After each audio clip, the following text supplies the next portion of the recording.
মীর মুগ্ধর ছবিকে তারা মুছে ফেলেছে। আওয়ামী লীগের লোকেরা নাকি বিএনপির চিনের বাজারের অফিসে তালা লাগিয়ে দিচ্ছে। এটা সম্পূর্ণ বেসলেস। প্রশাসনকে বলবো দুষ্কৃতিকারীদেরকে এক্সাম্পলারি পানিশমেন্ট দেওয়ার জন্য।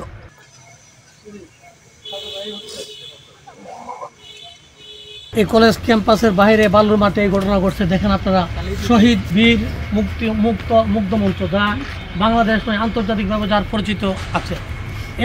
এটা অনেক সুন্দরভাবে সুপ্রতিষ্ঠিত হয়ে আছে। গত 23 তারিখে আমাদের কলেজে এই নবীনবরণ অনুষ্ঠান অনুষ্ঠিত হয়, যেটা কলেজের একটা রেকর্ড হয়ে থাকবে। অত্যন্ত সফল এবং সুন্দরভাবে এই নবীনবরণ অনুষ্ঠান অনুষ্ঠিত হয়।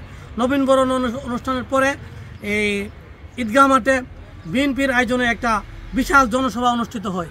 এই জনসভায় হাজার হাজার লোক স্বতঃস্ফূর্তভাবে অংশগ্রহণ করে।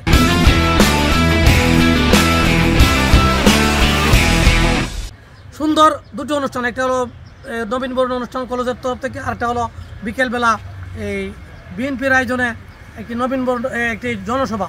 এই জনসভাকে কেন্দ্র করে যারা পরের দিন এই জনসভায় যারা মিছিলে আসছিল, পরের দিন বিএনপির মধ্যে দুটি গ্রুপ আছে। একটি গ্রুপের প্রতিপক্ষ গ্রুপ কেন আরেকটা গ্রুপের মিছিলে গেল, সেই জন্য তাদের উপর আক্রমণ করে।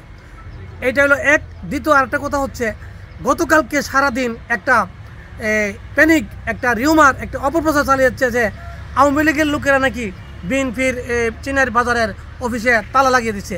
এটা সম্পূর্ণ বেসলেস, ভিত্তিহীন একটা মিথ্যা অপপ্রচার। সারাদিন এই ধরনের কোনো ঘটনাই ঘটেনি।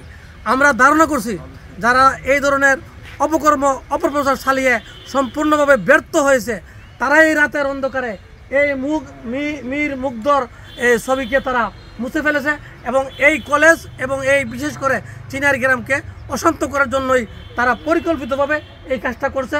আমরা কলেজের তরফ থেকে, কলেজের ছাত্রছাত্রী সহ আমাদের সকলেই এই ঘটনার তীব্র নিন্দা এবং প্রতিবাদ জানাচ্ছি এবং প্রশাসনকে বলবো দুষ্কৃতিকারীদেরকে এক্সাম্পলারি পানিশমেন্ট দেওয়ার জন্য। আল্লাহ